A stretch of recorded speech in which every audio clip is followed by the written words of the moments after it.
Hello दोस्तों, refix India के YouTube channel पे आपका फिर से स्वागत है। तो दोस्तों आज की वीडियो में हम बात करेंगे, हमारे पास है पावर सप्लाई जो कि सैमसंग कंपनी 43 इंच की पावर सप्लाई है। फिलहाल इसकी जो कंडीशन है, सबसे पहले मैं आपको दिखा देता हूँ किस तरह की कंडीशन हमारे को इसके अंदर देखने के लिए मिल रही है। जैसे हम इसके अंदर पावर लगाते हैं, तो जब भी हम पावर लगाते हैं तो दोस्तों जब भी आप पावर सप्लाई को रिपेयर करोगे तो सीरीज बोर्ड पे चेक करते हैं, क्योंकि डायरेक्ट कभी भी पावर सप्लाई, खराब पावर सप्लाई डायरेक्ट कभी भी चेक नहीं करनी चाहिए। क्योंकि होता क्या है कि कंफर्म पता नहीं होता कि पावर सप्लाई के अंदर क्या दिक्कत है क्या नहीं है, जिसकी वजह से क्या होता है ये ब्लास्ट भी कर सकता है। तो उसके लिए हम सीरीज बल्ब का जो है यूज करते हैं। तो सबसे पहले अगर हम इसकी आउटपुट वोल्टेज चेक करेंगे तो अगर आप यहाँ पे देखेंगे तो आउटपुट पे हमें कोई भी वोल्टेज देखने के लिए नहीं मिल रहे हैं। यानी कि ये जो दोनों डायोड लगे हुए हैं, ये दोनों डायोड जो है हमारे आउटपुट के सर्किट में लगे हुए हैं।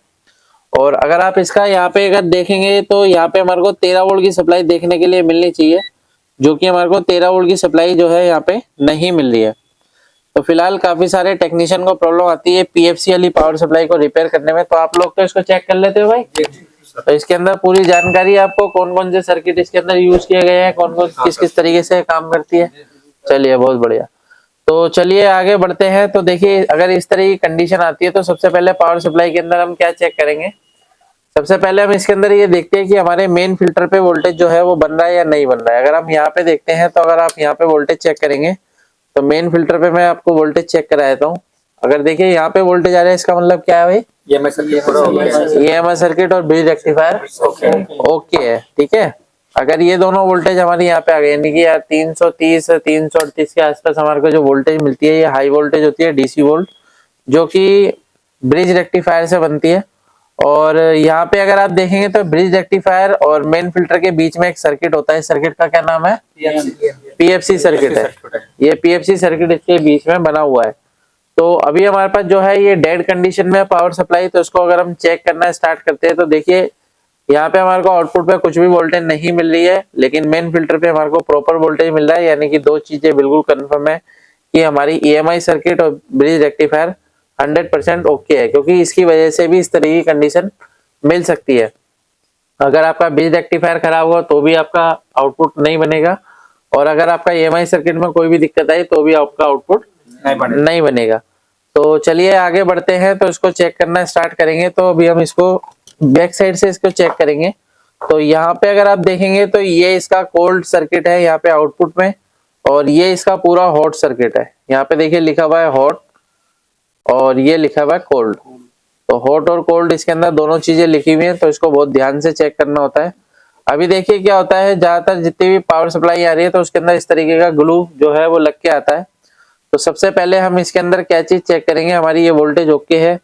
और यहाँ पे देखेंगे तो ये एक आईसी लगी हुई है जो कि हमारी ऑसिलेशन के लिए लगी हुई है, और एक यहाँ पे आईसी लगी हुई है जो कि हमारी पीएफसी के लिए किसके लिए लगी हुई है, पीएफसी के लिए। पीएफसी का सर्किट है हमारा, है ना। यहाँ पे एक हमारा मॉसफेट भी होगा, पीएफसी के लिए एक सर्किट हमारा बना हुआ है, और ये ऑसिलेशन के लिए बना हुआ है। तो सबसे पहले हमारा जो सर्किट चालू होगा वो इसके अंदर चालू होगा ऑसिलेशन सर्किट। तो पहले इसको 13 वोल्ट बनानी है, ठीक है ना। पीएफसी कब ऑन होगा, जब सेट हमारा ऑन होता है, बैकलाइट जलाने के लिए जब हमारे को बूस्ट वोल्टेज की जरूरत पड़ती है तब हमारा आगे का सर्किट स्टार्ट होगा। तो पहले हम इसके अंदर ये चीज देखते हैं कि हमारी जो आईसी लगी हुई है तो ये ऑसिलेशन आईसी है। सबसे पहले इसके ऊपर से मेरे को यहाँ पे ग्लू निकालना पड़ेगा। तो पहले हम इसका ग्लू निकालते हैं, फिर देखते हैं। तो दोस्तों अगर आप यहाँ पे देखेंगे तो ये हमने यहाँ पे बिल्कुल क्लीन कर दिया है, और क्लीन करने के बाद अगर हम यहाँ पे देखते हैं तो इसके अंदर जो आईसी लगी हुई है 6821 जो आईसी का यूज इसके अंदर किया गया है सैमसंग की पावर सप्लाई में। ज्यादातर ऑसिलेशन सर्किट में ये आपकी यूज की जाती है। इसके आगे FA6821। तो यहाँ पे अगर हम देखेंगे तो इसकी डाटा शीट हमने निकाली है। तो डाटा शीट देखो, जब भी आप काम करोगे तो किससे काम करोगे, डाटा शीट से काम करना, ठीक है ना। ये तुक्का भेड़ी वाला काम नहीं करना है, उसमें क्या होता पता ही नहीं चल पाता। डाटा शीट से काम करोगे तो कंफर्म पता रहेगा भाई क्या करना, क्या चाह रहे हैं हम। तो यहाँ पे अगर आप देखोगे तो इसके अंदर देखो ये हमारी VH होती है, वोल्टेज हाई होती है। ये होती है बी का मतलब होता है बॉटम, ये होता है हाई का मतलब होता है मतलब इसके अंदर दो मॉसफेट लगे होते हैं। अगर आप यहाँ पे देखोगे तो ये दो मॉसफेट लगे हुए हैं। एक हमारा टॉप गेट मॉसफेट होता है और एक होता है बॉटम गेट मॉसफेट। तो टॉप गेट पे यहाँ पे VH लिखा हुआ है, मतलब हाई का मतलब ऊपर, ठीक है, और वी बी का मतलब होता है बॉटम गेट, मतलब नीचे। ठीक है, तो यहाँ पे हमारे दो मॉसफेट यहाँ पे लगे हुए हैं। और दूसरा क्या है कि यहाँ पे अगर हम देखेंगे चिप सेलेक्ट है, फीडबैक हो गया, और ये वीसीसी, ये ग्राउंड हो गया। तो पहले हम सबसे पहले वीसीसी चेक कर लेते हैं। तो देखिए सबसे पहले हमारी इस पे वीसीसी वोल्टेज आना चाहिए। वीसीसी नहीं आएगा तो ये पावर सप्लाई किसी भी हाल में काम नहीं करेगी। अब वीसीसी चेक करने के लिए पहले हम क्या काम करेंगे, पावर लगाएंगे। पावर लगा के और यहाँ पे अगर हम इसकी वोल्टेज चेक करते हैं, मल्टीमीटर को डीसी वोल्ट की रेंज पे लगा लिया। अब यहाँ पे देखो, ऐसा नहीं है आपको किसी सभी पावर सप्लाई में मॉड्यूल लगाने की जरूरत नहीं पड़ेगी, ये चीज ध्यान देना। आप अगर इस तरीके चेक करोगे तो आपको फॉल्ट मिल जाएगा। मॉड्यूल कब लगाना पड़ता है, जब कभी आईसी ना मिल रही हो, मॉसफेट खराब हो गए वो ना मिल रहे हो, तो हमें मॉड्यूल लगाना पड़ता है। ठीक है ना, अगर हमारे को प्रॉपर सर्किट चेक करना आ जाएगा तो इजीली हम रिपेयर कर सकते हैं। तो सर्किट को रिपेयर करने के लिए क्या चाहिए हमारे को, सिमेटिक डाटा शीट। ठीक है ना, ये रीड करनी हमारे को आनी चाहिए। अब हम यहाँ पे देखिए, यहाँ पे लगाते हैं, मैं ले लेता हूँ नेगेटिव पॉइंट। ठीक है ना, क्योंकि हमारा जो हॉट सेक्शन होता है ना, इसका नेगेटिव अलग होता है और कोल्ड सेक्शन का नेगेटिव अलग होता है। तो अगर हम यहाँ पे वोल्टेज चेक करते हैं तो पिन नंबर 10 जो है इसकी क्या है, वीसीसी है। तो अगर पिन नंबर 10 पे मैं चेक करता हूँ तो देखो मेरे को कितना वोल्ट मिल रहा है, 11 वोल्ट मिल रहा है। तो यहाँ पे कितना वोल्टेज मिलना चाहिए हमारे को, 12 से 18 12 से 18 वोल्ट। 12 से 18 वो भी स्टेबल होनी चाहिए। तो यहाँ पे देखो अभी क्या है, वेरिएशन है। अब देखो इसमें क्या होता है, या तो हमारी आईसी शॉर्ट हो गई है ये। ठीक है ना, जब ये आईसी शॉर्ट हो जाएगी तब भी ऐसे आपको देखने को मिलेगा। ठीक है, और दूसरी चीज क्या है कि यहाँ पे देखोगे तो ये डायोड है। तो डायोड पे अगर मैं वोल्टेज चेक करता हूँ तो देखो यहाँ पे भी हमारे को सेम कंडीशन मिल रही है।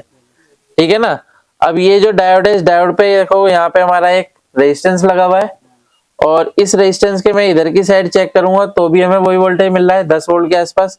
यहाँ पे भी हमें वही वोल्टेज मिल रहा है। ठीक है ना, तो ये जो रेजिस्टेंस है ये हमारी लाइन में लगी है वीसीसी की, किसकी, यहाँ पे अगर आप देखोगे तो एक कैपेसिटर है, कैपेसिटर पे वोल्टेज चेक करेंगे, वहां पे हमारे को 11 वोल्ट मिल रहा है। ठीक है ना, अब यहाँ पे अगर मैं इसको बंद करता हूँ और पहले मैं इसको करूंगा डिस्चार्ज। ठीक है ना, क्योंकि जब भी हम चेक करते हैं तो डिस्चार्ज करना जरूरी है। ये हमने इसको डिस्चार्ज कर दिया, और अभी क्या है, हम इसकी कंटिन्यूटी चेक करेंगे। तो यहाँ पे अगर आप देखोगे तो ये हमारी रेजिस्टेंस है, ये रेजिस्टेंस है, ये हमारा कनेक्शन जा रहा है, ये 0 ओम की रेजिस्टेंस पे आ गया। एक 0 ओम की रेजिस्टेंस से देखोगे तो ये हमारा आ गया किस पे, पिन नंबर 10 पे आ गया। पिन नंबर 10 कहाँ की है इसकी, वीसीसी की है। अब ये 10 से पहले अगर हम आते तो एक रेजिस्टेंस हमारी ये लगी हुई है जो कि हमारी 10 ओम्स की है। कितनी की है, 10 ओम्स। अगर हम चेक कर रहे हैं, देखो क्या कंडीशन मिल रही है हमारे को, ओपन मिल रही है यहाँ पे। अगर ये ओपन रहेगा तो हमारी पावर सप्लाई काम किसी भी हाल में नहीं करेगी।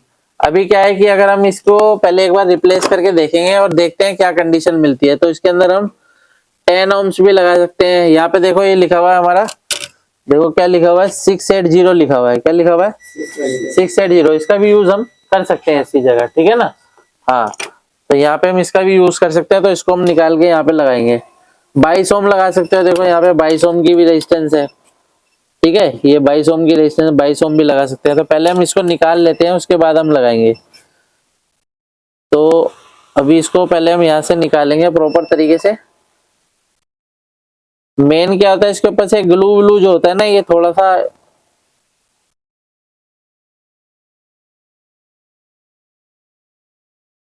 तो इस तरीके से हम क्या है, पावर सप्लाई को इजीली रिपेयर कर सकते हैं। काफी सारे टेक्नीशियन को प्रॉब्लम आती है, पावर सप्लाईयां देख के वो मना कर देते हैं, पावर सप्लाई सीधा रिप्लेस करने की कोशिश करते हैं। तो आप लोग करोगे ऐसा, रिपेयर कर लोगे ना, चलो बहुत बढ़िया। तो यहाँ पे हम एक 22 ओम की रेजिस्टेंस ले लेते हैं। यहाँ पे 22 ओम मिल रहा है मेरे को। ठीक है, तो 22 ओम भी हमारा काम करेगा।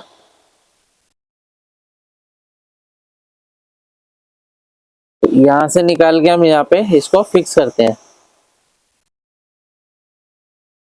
तो ये हमने यहाँ पे फिक्स कर दिया। अब ये फिक्स करने के बाद इसको हम चेक करेंगे दोबारा से। थोड़ा सा हम इसमें टाइम लेते हैं क्योंकि अभी हमने लगाई है, तो एकदम से हमारे को सप्लाई नहीं देनी है। तो दोस्तों यहाँ पे आप ये देख सकते हैं किस तरीके से हम हैंड स्किल हमारी अच्छी होनी चाहिए। ठीक है ना, 10K की जगह 22 ओम क्यों? 10K नहीं है, 10 ओम है, ओनली 10 ओम है। ठीक है ना, 10K बहुत बड़ी वैल्यू है। ठीक है ना। तो 10 ohms की जगह आप 22 ohms भी लगा सकते हो, 50 ohm तक आप लगा सकते हो, काम करेगी क्योंकि वहां पे वोल्टेज क्या है, ज्यादा है, तो इजीली पास होएगा। ठीक है ना, तो कोई दिक्कत वाली बात नहीं है। अभी हम इसको सप्लाई देकर चेक करेंगे क्या कंडीशन है। ये हम इसको पावर देते हैं। अभी देखो पावर दिया तो देखो अभी क्या मिला हमारे को। ये देखो मैं आपको दिखाता हूँ एक सिम्टम्स। देखो बल्ब की तरफ देखना, जैसे ही मैं पावर दूंगा, ये देखो बल्ब ने लोड लिया तो इसका मतलब क्या है, इसका पीएफसी सर्किट ऑन हुआ। ठीक है ना, तो अगर हम यहाँ पे वोल्टेज चेक करेंगे, देखो कितना वोल्टेज आ रहा है, ये देखो कितना वोल्टेज आ रहा है यहाँ पे, आ गया ना, आया नहीं आया। अब आगे अगर हम देखेंगे तो यहाँ पे अगर आप देखोगे तो इस रेजिस्टेंस पे देखो कितना वोल्टेज आया, 18 वोल्ट बनना चाहिए था, बन कितना वोल्ट रहा था, 11-12 वोल्ट, वो भी वेरिएशन में हो रहा था, यानी ताकत नहीं थी उसके अंदर। ठीक है ना, आउटपुट वोल्टेज एक बार चेक करते हैं, इसकी आउटपुट में क्या कंडीशन है, फिर इसका मदरबोर्ड लगा के देखेंगे। ठीक है भाई, ये देखो अब इसकी आउटपुट वोल्टेज चेक करते हैं। तो यहाँ पे देखो 12 वोल्ट ओके है, यहाँ पे देखो कितना वोल्ट आ रहा है, 12 वोल्ट आ रहा है, परफेक्ट है ना। अब इसकी अगर हम मदरबोर्ड लगा के देखते हैं, मदरबोर्ड है हमारे पास, इसको लगा के देखते हैं क्या कंडीशन है। पहले हम इसको बंद कर लेते हैं फिर लगाएंगे। ठीक है ना, और चलते हुए में नहीं लगाना है, बंद करके लगाना है ताकि कोई पिन वगैरह शॉर्ट ना हो जाए। ये देखो ये लग गया हमारा। ठीक है, अभी हम इसको लगाते हैं यहाँ पे। तो यहाँ पे देखो ये हमारा सेट ऑन हो गया है, क्योंकि सैमसंग के जो रहते हैं ना, ये देखो ये बटन दबाने पे ऑन हो रहा है। इसकी अगर हम वीसीसी वोल्टेज एक बार चेक कर लेते हैं, वीसीसी पे वोल्टेज आ गया तो यानी कि हमारा जो बोर्ड है प्रॉपर तरीके से ऑन हो गया। तो वीसीसी हमारी यहाँ पर है, ये देखो 12 वोल्ट आ गया, परफेक्ट है। तो इस तरीके से हम किसी भी सेट को, किसी भी पावर सप्लाई को इजीली रिपेयर कर सकते हैं। वीडियो अगर आपको पसंद आए तो वीडियो को लाइक करें, शेयर करें, कमेंट करें। अगर आप भी एलसीडी एलईडी टीवी रिपेयर की ट्रेनिंग लेना चाहते हैं तो ऊपर दिए गए आई बटन पे क्लिक करें, उस पर आपको कंप्लीट डिटेल मिलेगी। Thank you friends.